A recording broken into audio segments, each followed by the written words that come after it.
বন্ধুরা, রান্নাবাটিতে আপনাদের সবাইকে স্বাগত জানাই। আজকে নিয়ে এসেছি একদমই একটা নতুন রেসিপি। বলতে পারেন ফ্রাইড রাইসও বলতে পারেন, ভাত ভাজাও বলতে পারেন।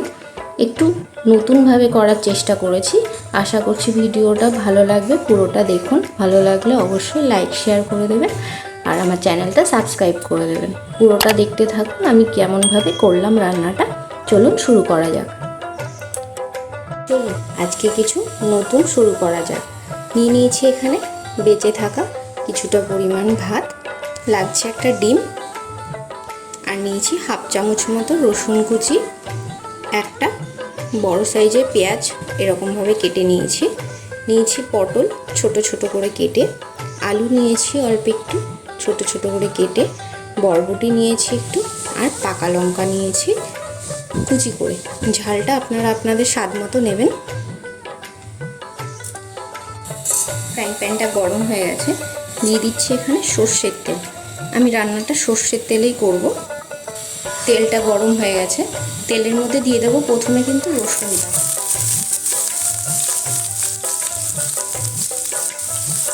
তারপরে দিচ্ছি লঙ্কা,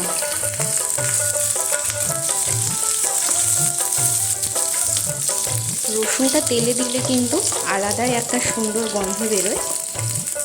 এবার যে সবজিগুলো কেটে রেখেছিলাম ওইগুলো দিয়ে দেব। দিয়ে দিচ্ছি আলু, বরবটি আর পটলটা।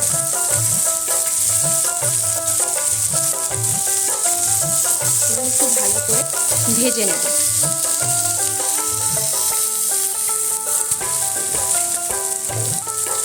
এইগুলো ভাজার সময় কিন্তু দিয়ে দেবো স্বাদ মতো লবণ,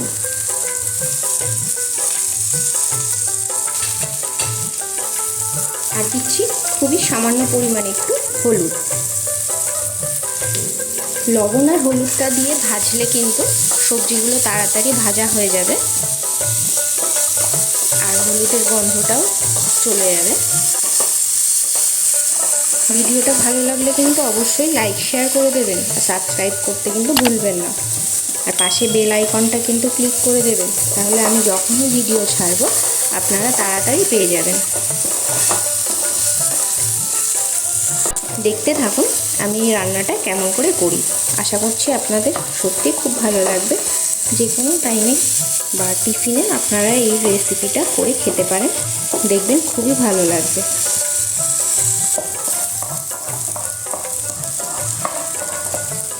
এবার এখানে ডিমটা ফাটিয়ে দিয়ে দেবো।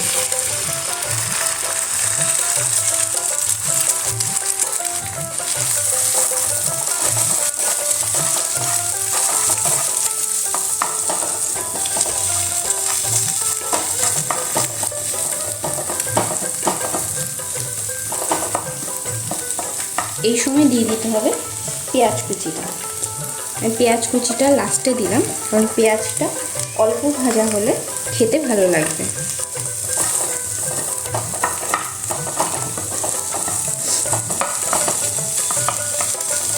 এগুলো সব আবার একটু ভালো করে ভেজে নেব, ডিমটা শুদ্ধ।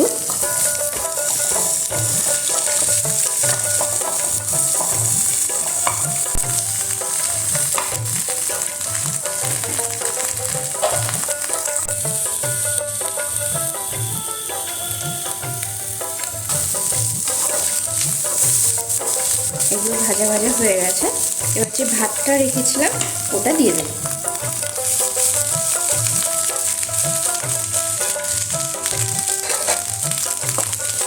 ভাতটা দিয়ে একটু নেড়ে নেব।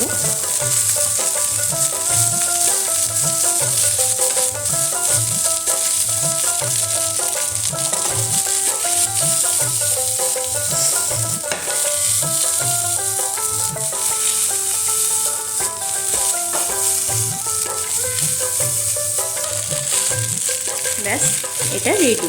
ভিডিওটা কেমন লাগলো অবশ্যই কিন্তু কমেন্ট করে আমাকে জানাবেন, আর ভালো লাগলে কিন্তু অবশ্যই লাইক শেয়ার করে দেবেন আর আমার চ্যানেলটা সাবস্ক্রাইব করতে কিন্তু ভুলবেন না।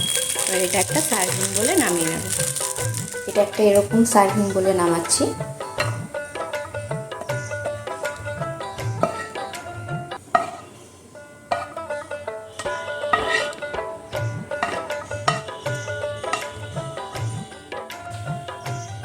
ভিডিওটা পুরোটা দেখার জন্য অনেক ধন্যবাদ। দেখা হবে পরের ভিডিওতে। সবাই ভালো থাকবেন, সুস্থ থাকবেন, আর এরকম ভালো ভালো খাবার খাবেন। আর কেমন লাগছে কিন্তু আমাকে কমেন্ট করে জানাতে ভুলবেন না।